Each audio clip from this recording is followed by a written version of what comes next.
नमस्कार साथियों, मैं संजय नामदेव और आपका हमारे चैनल पर हार्दिक स्वागत है। आज हम कक्षा 10वीं गणित जो पाठ्यपुस्तक नियम है उसका पाठ 8 आरंभ करने वाले हैं, जो कि त्रिकोणमिति से संबंधित है। अभी तक जितने भी वीडियो हमने इस पाठ के पढ़े हैं उनमें हमने सूत्रों को समझा है और उन सूत्रों के ही उपयोग से हम इस पाठ के सब कुछ प्रश्नों को हल करने का प्रयास करते हैं। तो प्रश्नावली 8.1 जो कि पहली प्रश्नावली हमारी, उसका पहला प्रश्न हम ले लेते हैं। त्रिभुज ABC में जिसका बी जो है कोण वो समकोण है, उसमें हमको AB 24 सेंटीमीटर, BC 7 सेंटीमीटर है। तो निम्नलिखित का मान हमें ज्ञात करना है। निम्नलिखित के मान ज्ञात कीजिए, sine A, cos A, sine C और कोस C। तो ये हमारा प्रश्न है, इसको हमने हल किया है, आप देख सकते हैं। दिया है, लिखा हमने दिया है ABC, त्रिभुज ABC में जिसका कोण B समकोण है, ये हमको दिया है और AB 24 सेंटीमीटर और BC हमको 7 सेंटीमीटर दिया है। इसके बाद में हम इसके आधार पर चित्र बनाते हैं त्रिभुज का। तो हम त्रिभुज ABC यहाँ पे देखते हैं, जिसमें हमने 24 सेंटीमीटर AB लिख दिया है और BC हमने लिख दिया है 7 सेंटीमीटर। और ये हमारी जो भुजा है, कर्ण है, ये लंब और ये आधार। ये लंब कर्ण आधार इस बात पर निर्भर करता है कि न्यून कोण कौन सा है। आपको ये ध्यान रखना होगा कि यदि न्यून कोण C होगा तो AB लंब होगा और BC आधार होगा और कर्ण तो ऐसी है ही। इसी प्रकार अगर यदि न्यून कोण A होगा तो BC लंब होगा और AB आधार होगा और कर्ण तो ऐसी ही रहेगा। तो हम आगे बढ़ते हैं। इस त्रिभुज ABC में हमने समकोण त्रिभुज ABC जो है उसको पाइथागोरस प्रमेय लगाई है। तो हम जानते हैं AC² बराबर AB² प्लस BC² हमारा होता है सबसे बड़ी भुजा का वर्ग अन्य दो भुजाओं के वर्गों के योग के बराबर होता है। ये हमारा नियम है। यहाँ पर हम क्या करेंगे, पाइथागोरस प्रमेय में AB और BC का मान रख देते, 24 और 17 7 हमने मान रखते। 24 का वर्ग 576, 7 का 50 होता है। अगली स्टेप में ये जोड़ेंगे तो 625, AC बराबर रूट के अंदर 625, 625 का जोड़ा बन गया। तो हमारा AC हमको मिल गया है 25 सेंटीमीटर। अब हमारे पास में त्रिभुज की तीनों भुजाएं हमको मिल गई है। अब इस प्रकार हम साइन A और कोस A का हम जब मान याद करते हैं, तो मैं पहले बता दूं, यहाँ पर पहले हमने चर्चा भी की है कि यदि हमारा यहाँ पे A लिखा है साइन के एंगल में और कोस के एंगल में A लिखा है, तो यहाँ जो A है वो न्यून कोण है। ये A न्यून कोण, मैंने चित्र को सही कर लिया है। और हम जानते हैं कि न्यून कोण के सामने की भुजा लंब होती है। स्पष्ट यहाँ पे न्यून कोण हमारा A है, इसके सामने भुजा ABC जो है वो हमारा लंब हो जाएगा। अब AB हमारा आधार और कर्ण ऐसा कैसा, हम जानते हैं साइन लंब बटे कर्ण होता है। तो यहाँ लंब हमारा क्या है, न्यून कोण के सामने एक भुजा BC हमारा लंब है और AC जो है हमारा क्या है, वो कर्ण है। तो हमने BC की जगह पे 7 और AC की जगह पे 25 हम रख दिया। हम साइन A हो गया 7/25। इसी प्रकार कोस हो जाएगा आधार बटे कर्ण, तो हमारा फार्मूला ही है। लेकिन यहाँ आधार क्या है, AB/AC, तो ये हमारा 24/25 हो जाएगा। अब हमारा अगला पॉइंट आता है साइन C कोस C के लिए। तो यहाँ C न्यून कोण है, क्योंकि यहाँ पे एंगल में कोस के और साइन के एंगल में C लिखा है, तो यहाँ पे C क्या है, न्यून कोण है।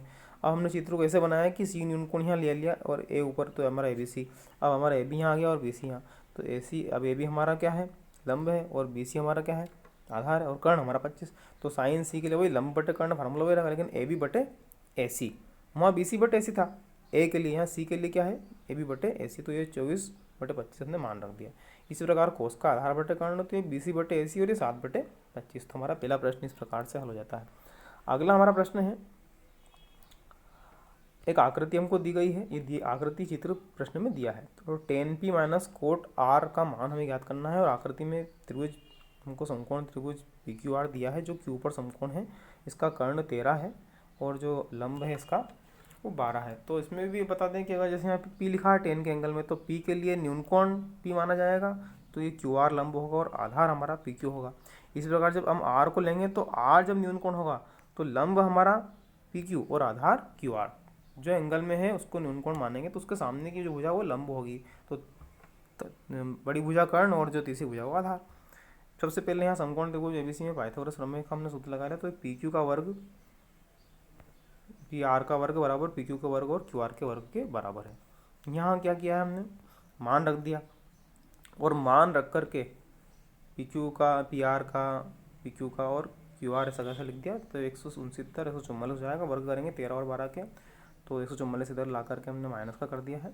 QR² बराबर 25 आ गया। तो QR बराबर 25 रूट के अंदर आ जाएगा, तो 5 का जोड़ा बन जाएगा, 5 बाहर मतलब QR हमको 5 मिल जाएगा। अब इस प्रकार हम आगे बढ़े, हमें ज्ञात करना है tan P minus cot R। तो मैंने अभी बताया कि जब एंगल में P है तो ये लंब QR होगा और आधार हमारा होगा PR PQ, जबकि कोट R के एंगल में यहाँ पे R है तो अब QR हमारा आधार होगा और PQ क्या होगा, लंब। इस कंडीशन के लिए tan P के लिए QR बटे PQ क्या है, लंब बटे आधार है, जबकि कोट R के लिए QR बटे PQ आधार बटे लंब है, और दोनों के मान 5/12 5/12 तो ये माइनस है, इसलिए काट करके इसका उत्तर हमको 0 आ जाएगा। अगला हमारा प्रश्न है, यदि साइन A 3/4 है तो कोस A और tan A का मान ज्ञात करना, परिकलित कीजिए मतलब ज्ञात कीजिए। तो यहाँ दिया है, हमने लिख दिया साइन A बराबर 3/4, और हम जानते थे वो लंब बटे कर्ण होता है, तो लंब यहाँ पे 3 है और कर्ण जो है 4, तो हमको आधार ज्ञात करना है। हमारा चित्र बना लेंगे हम, कोण भी 90 डिग्री का, ये न्यून कोण, और यहाँ पर हम क्या करेंगे, बी ए जो हमारा आधार है हमको ज्ञात करना है। तो समकोण त्रिभुज ABC में पाई में से सबसे बड़ी भुजा AC का वर्ग बराबर AB प्लस BC का वर्ग। इस सूत्र में हम क्या करेंगे, मान रख देंगे। तो मान रख करके हमने सबसे यहाँ पे देखो 4 का वर्ग 3 का वर्ग 16 9 इधर आए माइनस के हो गए, तो AB स्क्वायर बराबर हमको मिल गया 7, तो रूट 7 हो जाएगा। ये हमको AB बराबर क्या गया, रूट का 7। अब हमको कोस A और tan A का मान ज्ञात करना, तो हम जानते हैं कोस A होता है आधार बटे कर्ण, तो यहाँ आधार AB है और कर्ण AC है, तो रूट 7/4, और tan होता है लंब बटे आधार, तो यहाँ BC बटे AB लंब और आधार है, तो 3/√7 हमारा इसका उत्तर हो जाएगा। अगला हमारा प्रश्न है, यदि 15 कोट A बराबर 8 हो तो साइन A और सेक A का मान ज्ञात कीजिए। अब दिया है 15 कोट A बराबर 8, तो हमने 8 ऐसा और 15 बटे में लिया, तो ये हो गया हमारा बटे में आ गया, मतलब 8/15 बन गया। तो हमें कोट हम जानते हैं क्या होता है, आधार बटे लंब होता है। तो आधार क्या है, आधार हमारा हो जाएगा AB बराबर 8 और लंब हो जाएगा हमारा 15। मैंने चित्र में यहाँ पे दिखाया है, चित्र को आप देख लीजिए। ये हमारा चित्र है, इसमें हमारा आधार है AB और BC जो है हमारा लंब है। तो ये हमको कर्ण हमको निकालना है। हमने कर्ण पाइथागोरस प्रमेय लगाई है, अभी तक हमने 2-3 बार निकाला है। तो पाइथागोरस प्रमेय से हमने यहाँ पे AC का मान निकाला, 8 का वर्ग 15 का वर्ग 64 और 225, और इसके बाद में 225 और 64 को हम जोड़ेंगे तो 289 AC स्क्वायर बराबर, तो AC बराबर √289, 17 × 17 17 बाहर आ जाएगा, तो AC बराबर हमको मिला 17। अब हमारे पास में AC है, BC है, AB है, सब है। साइन A बराबर लंब बटे कर्ण होता है, तो BC बटे AC 15/17। सेक के बराबर ये होता है कर्ण बटा आधार, तो AC बटे BC, तो 17/8। ये हमारा प्रश्न क्रमांक 4 हल हो गया। अब हमारा लास्ट प्रश्न है प्रश्न क्रमांक 5। दिया है, यदि सेक थीटा इक्वल टू 13/12 हो तो अन्य सभी मान ज्ञात करना। अन्य सभी मान का मतलब साइन कोस टेन जितने भी सभी मान हमको ज्ञात करना। माना हमने जो होता है, माना क्या दिया ही है, सेक थीटा बराबर 13/12 कर्ण बटे आधार, कर्ण बटे आधार होता है सेक। तो यहाँ पे कर्ण कितना दिया 13 और आधार कितना दिया 12।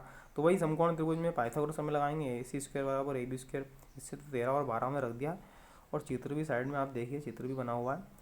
तो 13 का वर्ग 169, 12 का वर्ग 144, BC स्क्वायर, तो ये 144 तो माइनस कर जाएंगे। BC स्क्वायर बराबर हमारा हो जाएगा 25, 169 में से 144 घटाएंगे तो 25, तो 5 का वर्ग ले देंगे और वर्ग से वर्ग कैंसिल, तो BC बराबर आ जाएगा 5। या रूट में बन करके भी हम लिख सकते हैं, तो हमको तीनों भुजाएं मिल गई।